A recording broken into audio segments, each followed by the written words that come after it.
here today to support Ron Johnson, the head football coach at Canton McKinley. I think that you look out here and see the underlying support, not just here today at the Ironworkers Hall, but I think all throughout the media, on WHBC, the chat sites. I think it says a lot about the power of the people.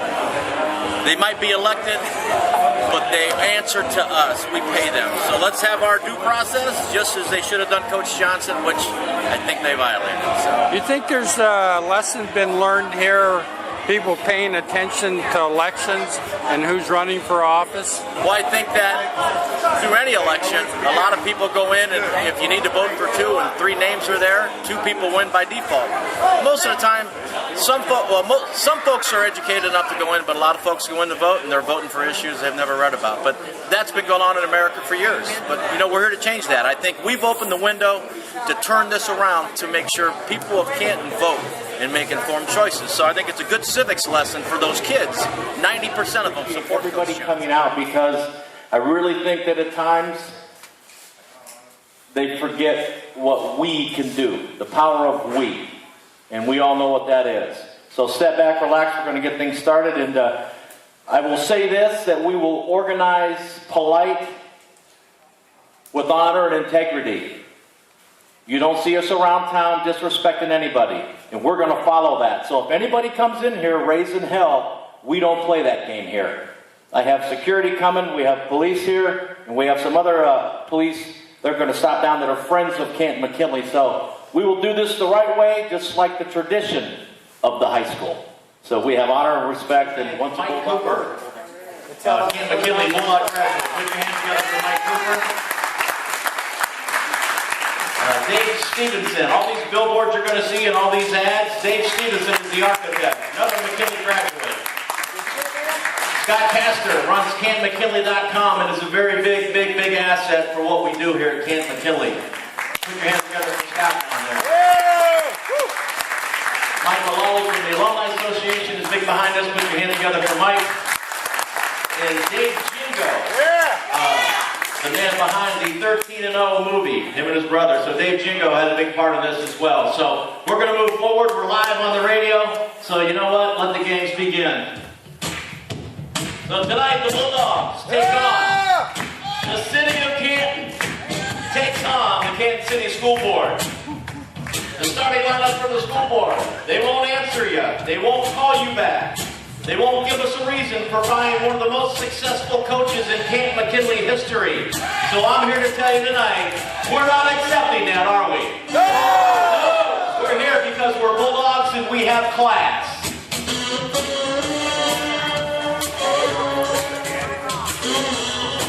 So let's move into this.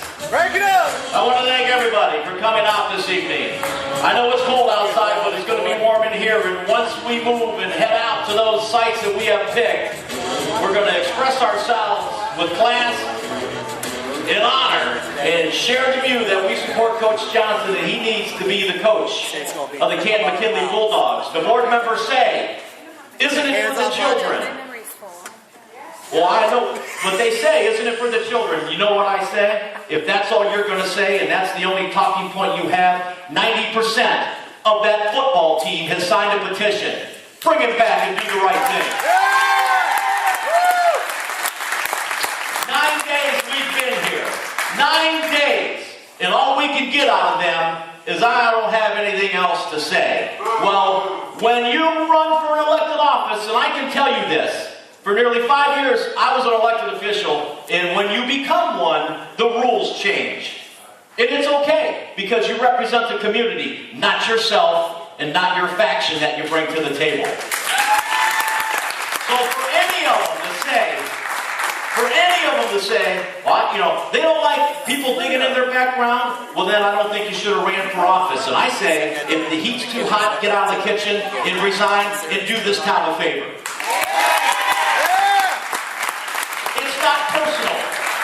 It's not personal. This is procedure. They have violated board policy 20 minutes into their first meeting. 20 minutes into their first meeting, they voted to fire a guy that has more class than anything on their body. They used no information that was provided to them 20 minutes into their first meeting to fire Ron Johnson. They had an evaluation, I'm told, and that's it. So they made a decision based on pretense, not on facts. And as a board member in board policy BBF, look it up online, they have violated the law. And we're going to hold them accountable. They won, they ran an election campaign, God bless you. But I tell you what, the power of the people, the power of us, we're going to come back and we're going to take our school system back and show them you don't mess with the Bulldogs. Get right? rid of them. Get rid of them. Yeah. Get out of there. Some of them ran on a platform. When I get elected, I'm going to get rid of the coach. Well, I promise you this, and this is coming from the community, many people that contact me, when we file charges against them through the courts, and they are removed from office, we're going to get rid of you. Yeah. That's not a threat. That's the law. Yes. We can file a complaint. 2010, do we all remember when they appointed the illegal board member at the illegal board meeting? That board member who orchestrated that is still in office. No one filed anything then, but I think that we need to revisit some of the things. So the behavior's been there, folks. This isn't something new. The behavior's been there. And if I'm wrong, I want somebody to tell me I'm wrong. I've been at that board table, and there's still a board member who's there who voted to take choice away from Canton McKinley kids. Remember that? Is that leadership or is that self-centered obstruction? Well, we can't say that on the radio, but that's a good point. They're moving forward with their plan to hire a new coach. Now, how can you be 9 days into something? Let's talk about 9 days. Sidetrack. I made a public records request 9 days ago, and they haven't fulfilled it. That's against the law, folks. Simple request, simple things I asked for. One was Ron Johnson's evaluation. That's a document that can be scanned and sent to someone in less than a minute. Are we getting our money's worth for what we're paying? Our taxes just went up. Some folks, $500 a year. This is a representation. They singled out their plan and they're moving that way. We can't put up with this. We're allowed to organize and unite and do this politely and with integrity. And that's the way we're moving. People are talking about recalling the levy. To recall the board members next to impossible, and I agree with that, because if you made it easy to get rid of everybody, there wouldn't be anybody left in City Hall if we could do it that way. But there's a reason years ago these folks wrote the rules they did. There's a constitution, and we follow it, and thank God those guys had the guts to make it, because I think all that intestinal fortitude of what got us here, I think some folks need to get a couple spoonfuls of it so we can move forward. The margin of victory Ron Johnson has. The board wants to concentrate, the board and the superintendent want to concentrate on getting rid of Ron Johnson. The margin of victory that Ron Johnson has against the Tigers, double digits, correct? Yes. Correct? Yes. All right. Maybe they should worry about educating our kids, because once again they go back and say, isn't it for the children? The biggest lie in politics, folks, and it's on my Facebook page, it's for the kids. The biggest lie in politics, because they hide behind that. Right. Our third grade reading scores. We may be beating the Tigers in double digits on the field, but they are double digits ahead of us in third grade reading scores. So what are we doing? Wasting time on a man that's proven to be there, academic champion of the state in our own district. I have evidence that the academic achievement of those football players, they won't honor him at a board meeting. I got an email that says that. He was coach of the year. And the superintendent and the Board of Education won't even honor him. Won't even put it on the website. So there's just a pattern, folks. If you don't like working in Canton City, there's jobs elsewhere. Go. Because the people and the kids, the children, deserve better than this.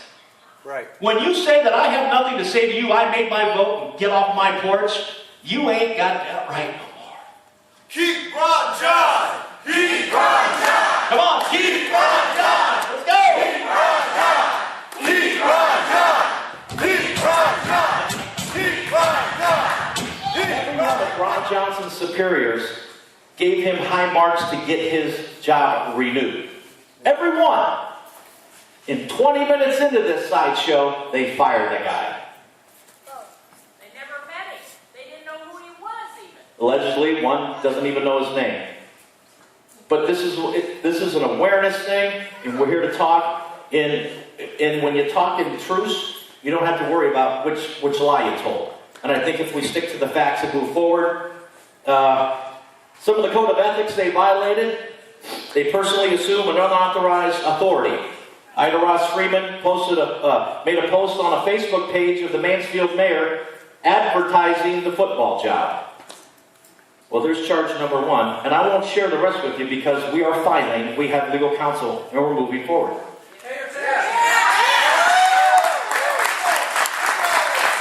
And I started to talk about how in the world can they have a plan to hire a coach if this just happened. You heard Rich Milligan on the radio last night, and I have all the respect in the world for Rich. He's a good man. He's trying to keep this together. I will say that. Rich is a good man, and I respect him. My time on the board, he never ever gave me any reason not to trust him. We would have our disagreements, but I would respect where he's coming from. Rich is trying to keep this together. But how, if this just happened, could you have a plan to move forward with a football coach? I ask all of you, do a public records request to Jeff Gruber. You want to see all materials and everything that can show the evidence of your plan, your emails, any text messages, anything, handwritten notes of how you guys come to this plan. When you operate behind the shadows of the night, we're the sunshine and we're up in the air right now.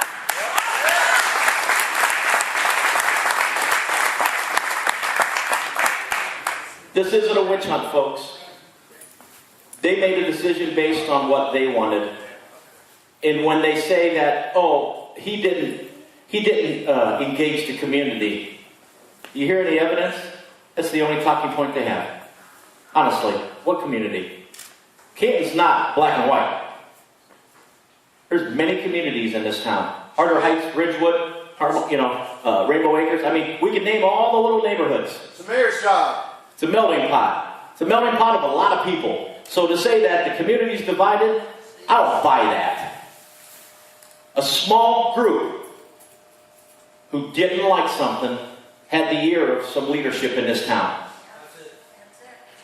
So what we do, we hold them accountable to what they've done, and it's the laws. Because if you remember back, when we did the early college high school decision, Nadine McElwain read a letter aloud at the board meeting. She accused Fred Thompson, myself, and Jimmy Carmen for meeting illegally, breaking the law, when we voted yes to give Canton City kids a choice. She read this letter aloud. No basis. It was a bold-faced lie. And that's what we're dealing with. And I took it like a man, and I knew that my vote was based on what was good for kids, and I'm proud of that, because today, folks, the early college high school right down the street is the best one in the country. And McKinley kids,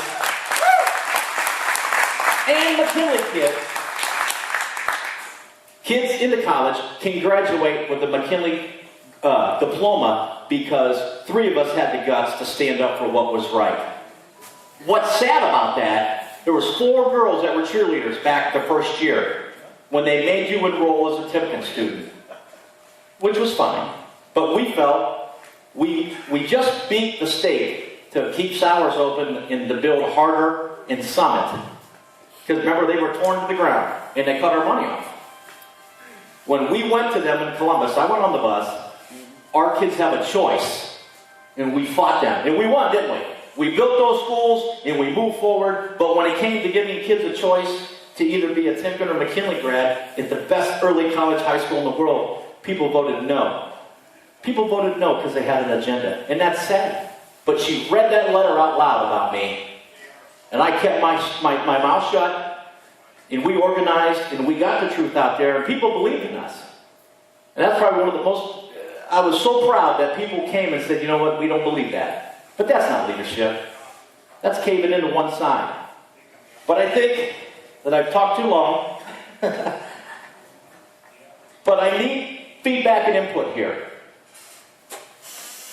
When Coach Johnson gets his legal counsel, when Maslin fought the OHSAA, those legal bills were $500,000. When the gentleman from Perry, the wrestling coach, when they went after him and it was wrong, it cost them $500,000 to that gentleman plus legal fees. So are we going to sit here because it's going to legal counsel? Because he has a God-given right to defend himself. They didn't ask him to the board meeting to defend himself in executive session, did they? No. No. So are we willing as a community, and this is the question that's got to go out there. It doesn't matter which end of town you live in. Are we going to spend nearly $1 million when this is done to pay the legal fees for the fiasco and the sideshow that is being created? That's an injustice to the educational process. Any dollar that you take away, I don't think that we should bail out the stupidity of the school board. And I think, and you guys all know me, my comments are very pointed because I'm very passionate and I work my tail off and that's it. There's no middle ground with me. You either like me or hate me, but that's okay. But you know what? You have an opinion and I respect that. Many times on the school board, I fought for folks to save the librarians. Some of those folks didn't like me, but you know what? When we went into that room, we gave them hell, and that's okay. So all I'm telling you, organize, don't let up on them, emails, phone calls, and report back. Get on the internet, get on Facebook. You know, if you don't know how to do that, send it to one of us and we'll print your response. They owe us an answer, folks. And to just say that this is the way it is, Now, this isn't the PTO and you forgot the big brownies. It's a little bigger than that. So you gotta have a little fun with it. But to shut us out is a violation of our rights as voters. So, as we leave here tonight, stay energized, stay focused. It doesn't go away. Because I can tell you, sitting at that board table, they count on people to go away. You would come to public speaks, raise heck, you wouldn't come back. You know? I like to look at the Bulldog family as we're like an old set of luggage up in the closet. You know what we do? We know you're there. We just dust you off every now and then.